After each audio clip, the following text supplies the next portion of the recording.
नाग पंचमी की सबसे प्राचीन कथा, जब नागदेव बने भाई। अगर आप चैनल पर नए हैं तो प्लीज़ सब्सक्राइब जरूर करें।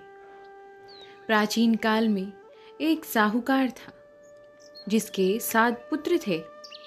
सातों की शादी हो चुकी थी।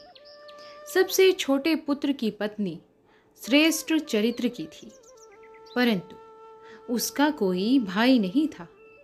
एक दिन सेठ जी की सबसे बड़ी बहू ने घर को लीपने के लिए सभी बहुओं को साथ लेकर पीली मिट्टी लेने के लिए गई, तो सभी धलिया और खुरपी लेकर मिट्टी खोदने लगी। तभी वहां एक सांप निकला, जिसे देखकर बड़ी बहू उसे खुरपी से मारने की कोशिश करने लगी।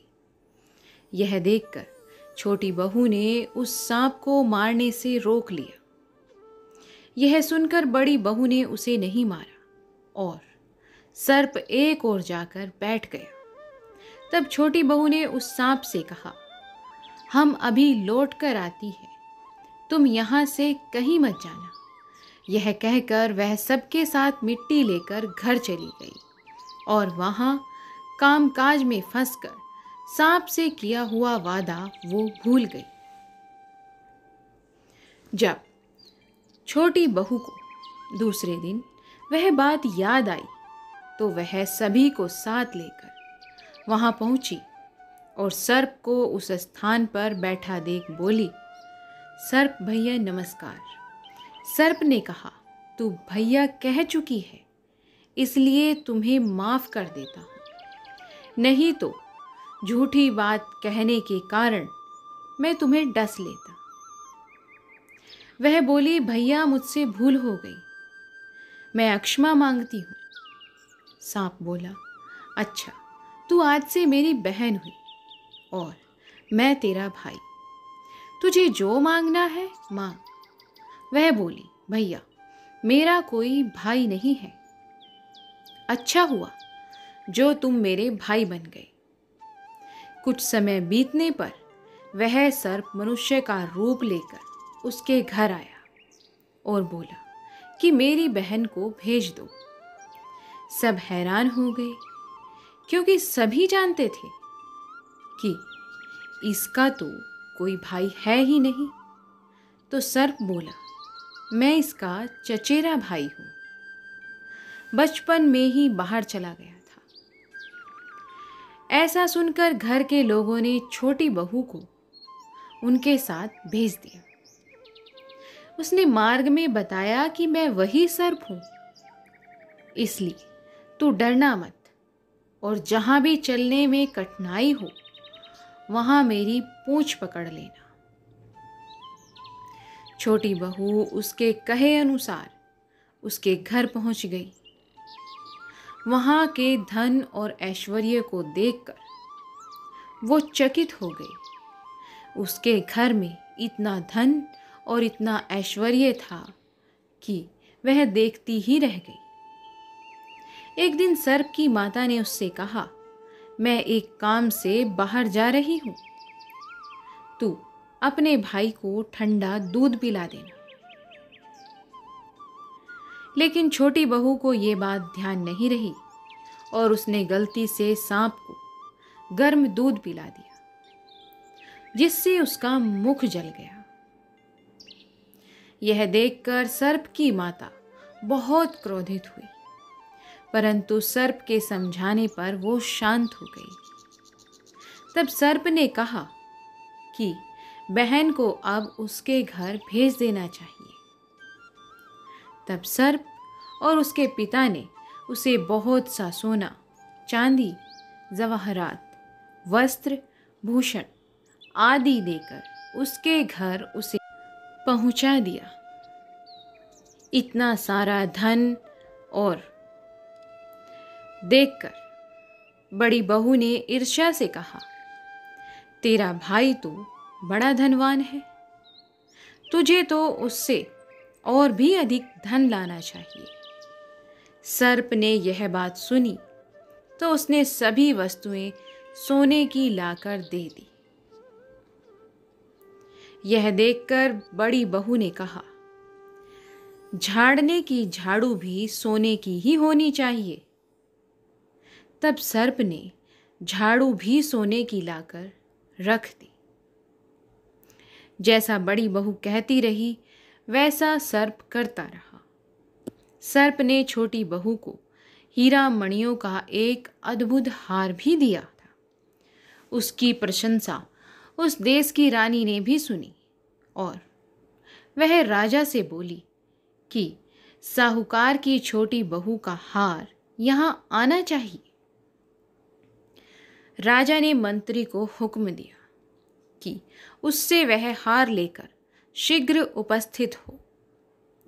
मंत्री ने साहूकार से जाकर कहा कि महारानी जी, छोटी बहू का हार वह मुझसे मुझे लाकर दे दो। साहूकार ने डर के कारण छोटी बहू का हार भी दे दिया, जो कि मंत्री जी लेने पहुंचे थे। छोटी बहू को यह बात बहुत बुरी लगी। उसने अपने सर्प भाई को याद किया और आने पर प्रार्थना की, भैया, रानी ने वो हार मुझसे छीन लिया। तुम कुछ ऐसा करो कि जब वह हार उसके गले में रहे तब तक के लिए सर्प बन जाए, और जब वह मुझे लौटा दे तब हीरो और मणियों का हो जाए। सर्प ने ठीक वैसा ही किया। जैसे ही रानी ने हार पहना वैसे ही वह सर्प बन गया। यह देखकर रानी चीख पड़ी और रोने लगी। यह देखकर राजा ने साहूकार के पास खबर भेजी कि वो अपनी छोटी बहू को तुरंत भेजे। साहूकार डर गया कि राजा न जाने क्या कहेगा।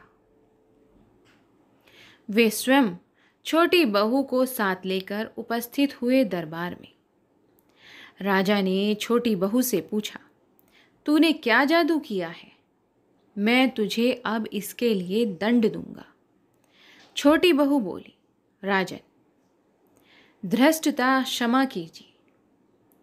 यह हार ही ऐसा है कि मेरे गले में हीरो और मणियों का रहता है और दूसरे के गले में सर्प बन जाता है। यह सुनकर राजा ने वह सर्प वाला हार उसे देकर कहा कि तुम इसे अभी पहन कर दिखाओ। छोटी बहू ने जैसे ही उसे पहना वैसे ही वो हार फिर से हीरो और मणियों का हो गया। यह देखकर राजा को विश्वास हो गया और उसने प्रसन्न होकर उसे ढेर सारी मुद्राएं पुरस्कार में दी। छोटी बहू अब घर लौट आई।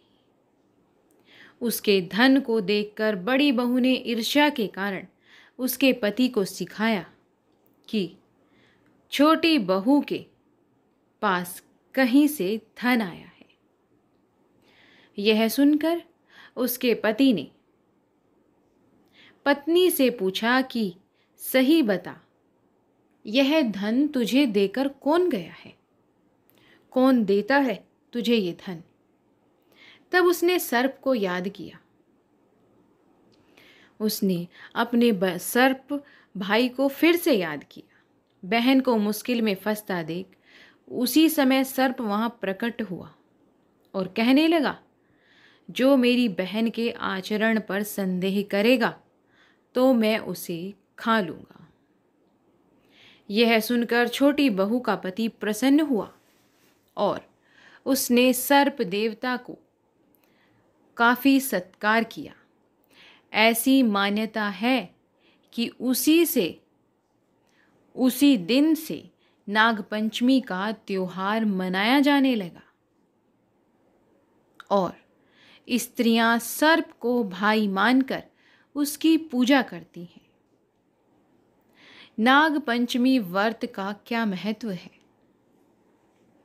हिंदू मान्यताओं के अनुसार सर्पों को पौराणिक काल से ही देवताओं के रूप में पूजा जाता रहा है।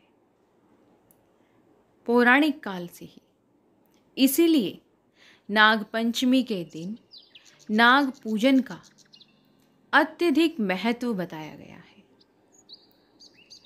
नागपंचमी के दिन नागों की पूजा करने वाले व्यक्ति पर उनकी कृपा बनी रहती है हमेशा के लिए। जो उस दिन नागपंचमी के दिन नागों की पूजा करते हैं, इस दिन घर के प्रवेश द्वार पर नाग का चित्र बनाने की भी परंपरा है। मान्यता है कि इससे वह घर नाग कृपा से सुरक्षित रहता है। नाग पंचमी का व्रत करने से आपके सभी दुख दूर होते हैं। नाग पंचमी व्रत करने की पूजा विधि क्या है, ये भी जानते हैं।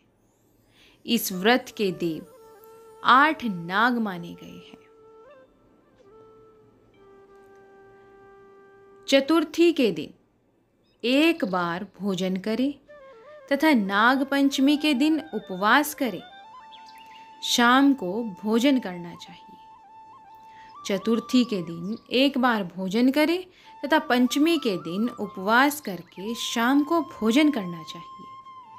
पूजा करने के लिए नाग के चित्र को लकड़ी की चौकी पर रखें। फिर हल्दी, रोली, चावल और फूल चढ़ाकर नाग देवता की पूजा करें। उसके बाद कच्चा दूध, घी, चीनी मिलाकर लकड़ी के पट्टे पर बैठे सर्प देवता को अर्पित करना चाहिए। पूजन करने के बाद सर्प देवता की आरती भी जरूर उतारें।